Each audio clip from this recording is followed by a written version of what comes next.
welcome to the stage, Alison Spittle!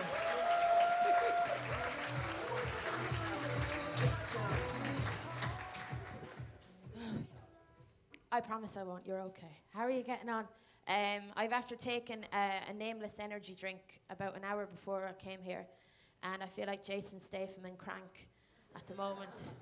I was wearing black clothes before I came here, and I feel so full of energy. How are you getting on? My name is Alison. I am going to talk to you today about a singer I like called Tony Orlando. Have any of you ever heard of Tony Orlando? Cool. That's great. I'm going to educate you guys. Tony Orlando is a singer from the 70s and 80s. He had a string of hit songs.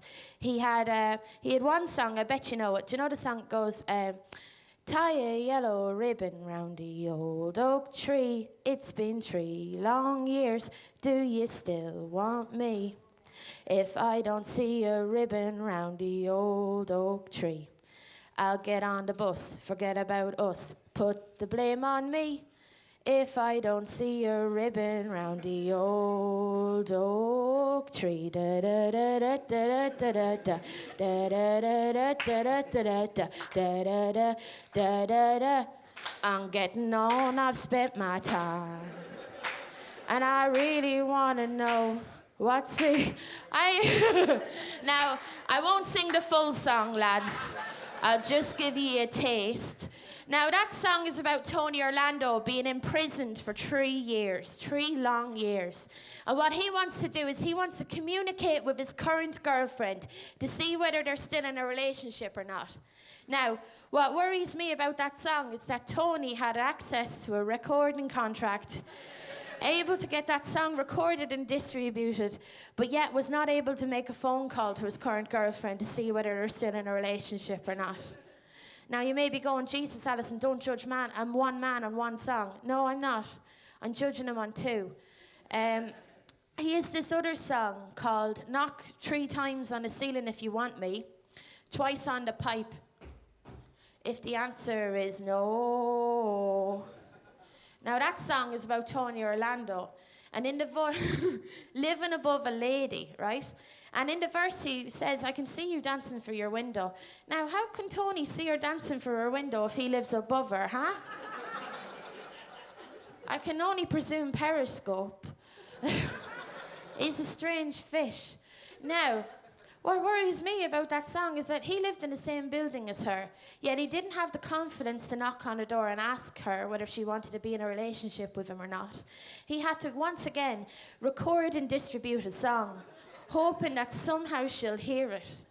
Now, that scares me, to be honest with you, because there's not a big margin of error between twice on the pipe and 3 times on the ceiling.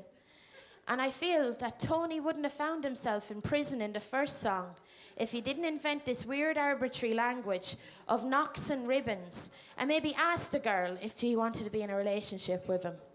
So that's me slandering Tony Orlando there. I hope you enjoyed that. I'm going to talk to you now about my childhood enemy. I've got a childhood enemy. His name, I can't actually say his name because this is getting recorded. So his name is Benjamin Netanyahu, right? And we used to fight the whole time in school. We hated each other, we did. Benjamin Netanyahu used to call me fat the whole time when I was a kid. And I didn't know what to say back to him and wasn't a very good arguer. So I went home to my mother and I said to my mum, Mom, Benjamin Netanyahu is calling me fat, Mammy. He's being factually correct about my BMI index. What can I say back to him, Ma'am? And my mother said, well, Alison, think of the advantages of being fatter than Benjamin Netanyahu. I said, well, what are the advantages? Well, imagine you're both in the Titanic. You both fall into the icy cold Atlantic waters. It would take you 20 minutes more for you to die, Alison, than it would for Benjamin Netanyahu. Benjamin Netanyahu would die possibly on impact with that water with his BMI index. I said, you're right.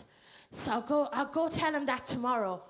So the next day anyway, I went over to Benjamin Netanyahu's house and he called me fat again. And I go, excuse me for a second, motherfucker.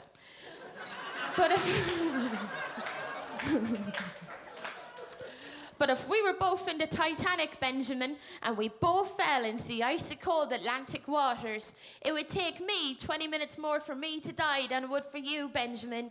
You would die before me. You'd die before me. And then Benjamin Netanyahu said, well, what if the situation is type 2 diabetes or heart disease?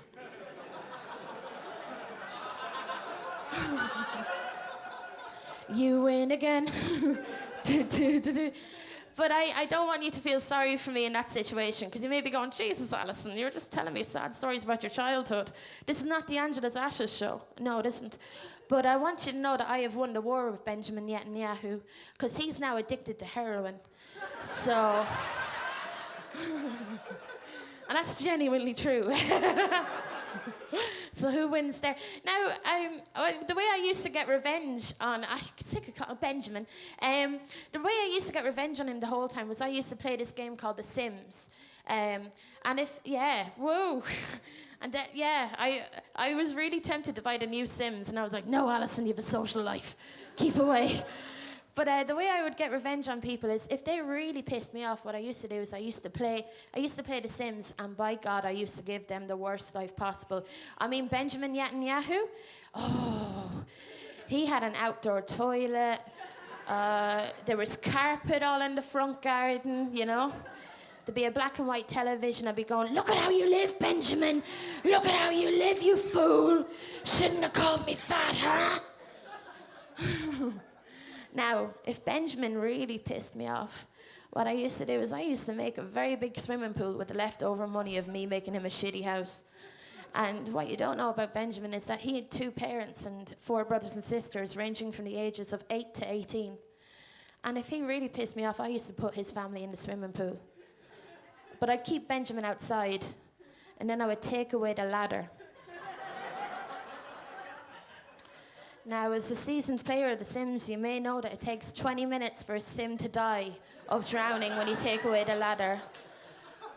But I wouldn't know because, you know, I used to fast forward through that stuff because I'm not a psychopath, you know? So I'm grand. I don't want to overstay my welcome, but you've been absolutely lovely, and have a lovely day. Best of luck, bye.